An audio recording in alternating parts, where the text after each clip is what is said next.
Anak, nandito ako. Ayun si Renz. Mami, si Renz! Si Renz! Mami, si Renz! Inayos ni Rose ang sarili niya bago pumasok si Renz. Nagad-agad siyang umupo nang buksan ng binata ang pintuan na may dala-dala siyang pain reliever. Giniit naman ng binata na hindi siya lalakas kung hindi niya kinakain ang mga niluluto niyang pagkain para sa kanya.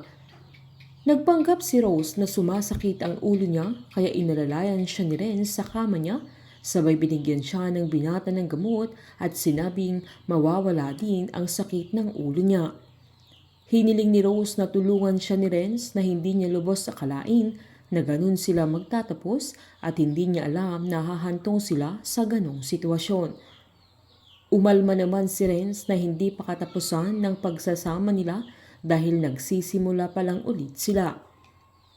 Sinaad naman ni Rose na gustuhin man niya ay hindi siya sigurado kung may bukas pang naghihintay para sa kanilang dalawa. Nangako naman si Renz na hindi sila susuko ng magkasama at lalaban sila. Mas lumapit pa si Rose sa binata at kinukso niya ito sabay hawak sa binti niya at sinabing hindi naiintindihan ng binata dahil mamamatay na siya.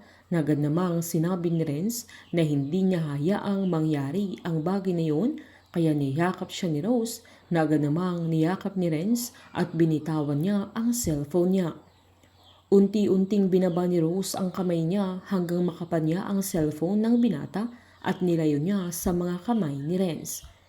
Giniit pa ni Rose na si Renz na ang bahala sa kanya dahil hindi na siya lalaban na agad namang kumalas si Renz sa pagkakayakap nila at tinitigan niya si Rose sabay sinabing hindi naman niya kailangang lumaban na ang kailangan niyang gawin ay magtiwala siya sa binatang na aalagaan siya nito. Tinanong naman ni Rose kung papaano niya gagawin ang bagay na yun. Pinaalala naman ni Renz na si Rose lang naman ang nakalimot sa pangako nila sa isa't isa. Humingi naman ng tawad si Rose habang mangiyak-ngiyak siya at niyakap niya ulit si Renz na naniwala naman agad ang binata sa patibong ni Rose.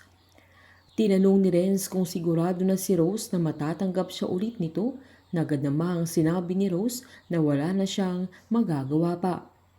Giniit ni Renz na hinding-hindi magsisisi na masayang masaya siya dahil ito naman ang hinihintay niya. Hinawakan ni Rose ang pisngi niya at unti-unti niyang hinalikan si Renz. Naladala naman ang binata sa halik ni Rose pero unti-unting tinago ni Rose ang cellphone sa ilalim ng unan niya at nang maitago na niya ay nagpanggap siyang masakit na naman ang ulo niya kaya hiniling niya sa binata na kailangan niyang magpahinga na agad-agad namang lumabas si Renz na sobrang masaya sa sandaling yan. Sa paglabas ni Renz ay tatawagan na ni Rose ang kanyang anak na sakto namang magkasama sila ni Christina.